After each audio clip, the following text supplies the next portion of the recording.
एक गलती ना होती तो बच जाती सभी की जिंदगी, नहीं क्रैश होता प्लेन। प्लेन क्रैश होने से पहले पायलट ने भेजा था मैसेज।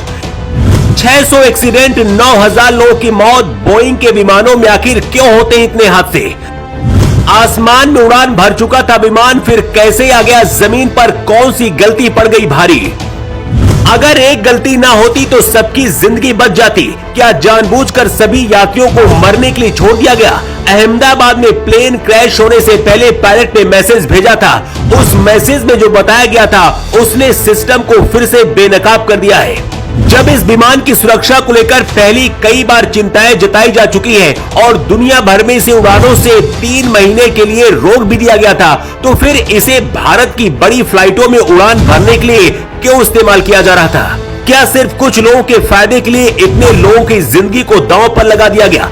अहमदाबाद एयरपोर्ट से उड़ान भरते हुए एयर इंडिया का विमान जब क्रैश हुआ, विमान के अंदर 242 के करीब लोग सवार थे। क्रैश से पहले पायलट को खतरे का अंदाजा हो गया था और उसने एटीएस को सिग्नल देते हुए कहा था, मेडे मेडे। किसी भी फ्लाइट में मेडे कॉल एक इमरजेंसी मैसेज होता है जो पायलट उस वक्त देता है जब विमान किसी गंभीर संकट में हो या फिर यात्रियों या फिर क्रू की जान खतरे में होती है। जैसे विमान का इंजन फेल हो जाना, विमान में आग लग जाए, हवा में टकराने का खतरा हो या फिर हाईजैक हो जाए प्लेन, तो ऐसी स्थिति में पायलट ये सिग्नल एटीएस को भेजता है। लेकिन एटीएस सिग्नल मिलने के बाद भी कोई मदद नहीं कर पाया। विमान अहमदाबाद से लंदन जा रहा था और अहमदाबाद एयरपोर्ट से टेक ऑफ करने से कुछ देर बाद मेघानी नगर के पास क्रैश हो गया। एयरपोर्ट से मेघानी नगर की दूरी 15 किलोमीटर के करीब है। इस विमान में गुजरात के पूर्व मुख्यमंत्री विजय रूपानी भी सवार थे।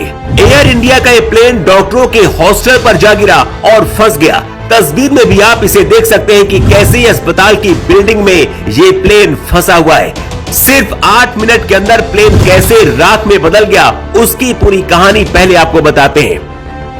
ये air India Boeing 787 dream liner विमान बड़ा एयरक्राफ्ट है। बताया जा रहा है कि 11 साल पुराना एयरक्राफ्ट है। दोपहर 1:30 पर टेक ऑफ से पहले रनवे के बीच में था। सैटेलाइट इमेज देखने के बाद पता चलता है कि 1:38 पर यह प्लेन रनवे के आखिरी हिस्से पर था। प्लेन टेक ऑफ कर चुका था। प्लेन एयरपोर्ट से करीब 400 फीट ऊपर तक उड़ा। करीब 8 मिनट तक प्लेन का सिग्नल एक्टिव रहा और 1:40 पर प्लेन क्रैश हो गया। एयर इंडिया का जो विमान क्रैश हुआ है 2020 से 2022 के बीच बोइंग 787-8 की मैन्युफैक्चरिंग क्वालिटी पर सवाल उठ चुके हैं। विमान की चौड़ी बॉडी को कई हिस्सों में बनाकर जोड़ा जाता है। इस दौरान रिपोर्ट्स में खुलासा हुआ कि कुछ विमानों में बॉडी के जोड़ ढीले हैं, उनके पैनल्स के बीच गैप रह गए थे और कार्बन फाइबर हिस्से ठीक से फिट नहीं हुए थे। इसके बाद FAA को भी कई बार दखल देना पड़ा और बोइंग को अस्थायी रूप से डिलीवरी रोकनी पड़ी थी।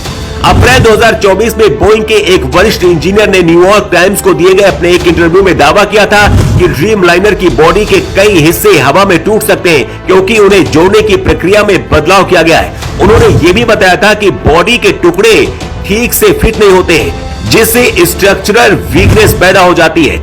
हालांकि बोइंग ने पहले इस दावे को तो स्वीकार कर लिया था, लेकिन बाद में इसे खारिज कर दिया था और विमान को पूरी तरह से सुरक्षित बता दिया था।